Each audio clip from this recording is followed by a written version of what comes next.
We all know the story. Final Fantasy was Square's last-ditch effort to make a successful game. It was inspired by the classic tabletop role-playing game Dungeons & Dragons, and with multiple failures under their belt leading them to the brink of bankruptcy, it was make or break for Square. And obviously, we know the end of this tale. However, in the wake of this success over the next 3 years, Square would release a series of Game Boy games titled Final Fantasy. So stay tuned, because I'm about to tell you the tale of the not Final Fantasy Game Boy games.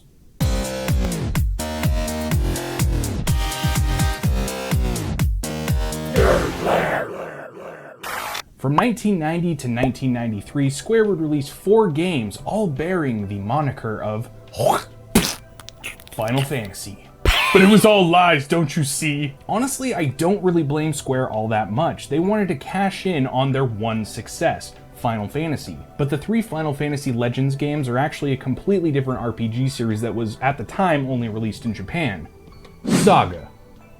Like I said in the intro, Final Fantasy was inspired by Dungeons & Dragons, whereas the Saga games were actually inspired by another tabletop role-playing game called Gamma World. It was more sci-fi fantasy than high fantasy like Dungeons & Dragons. And to be fair, the Saga games are perfectly fine RPGs with race-based characters and a collection of various shared skills via mutations or transformations, which are staples of the series. As a gamer growing up in North America, we didn't know the difference, honestly. Like, if you would have told me these weren't Final Fantasy games, I might have believed you, but honestly, they're turn-based role-playing games just like Final Fantasy, so who's to say that they weren't? So now that we know that the Legends games are Saga 1, 2, and 3, how come 2 of the 4 games in front of me have Sunsoft as the publisher, not Square? Square contracted the developer Sunsoft to publish and eventually reprint these games in North America, mainly because it was just cheaper to do it that way at the time, or at least that's what I read. And at last we reach Final Fantasy Adventure. The story behind this game, in my opinion, is a lot more interesting than the first 3. Originally, Final Fantasy Adventure was a game in Japan by the name of Seiken Dentetsu Final Fantasy Gaiden. It was a spin-off title in the main Final Fantasy series. So technically, this game is a Final Fantasy game. And here's the proof.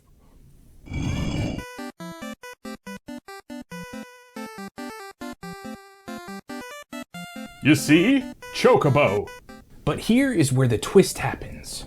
In 2003, the game was remade for the Game Boy Advance. The title was also changed to Sword of Mana, and all traces of Final Fantasy would be removed from the game, making it the first Mana game chronologically in the storyline. So just remember, Final Fantasy Adventure is a Final Fantasy game.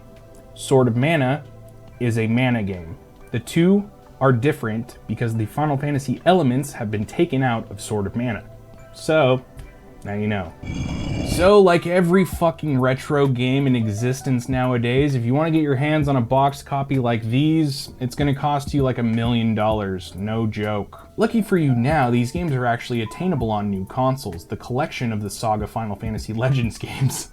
I'm sorry, that title is hilarious. So you can play these games on your Switch without having to worry about paying a shit ton of money to try to track down a cart or a boxed copy. So if you're really curious to play them, that's your best bet. Anyway, you guys, that is gonna do it for this tale. Thank you guys so much for tuning in. If you enjoyed this video, be sure to hit that like button, hit that subscribe button, and notification bell, which lets you know when I upload new content, which is at least once a week, so there's always something to watch. Go ahead and check me out on social media. Links are down below in the video description, and I will see you guys next time in the Nerd Lair.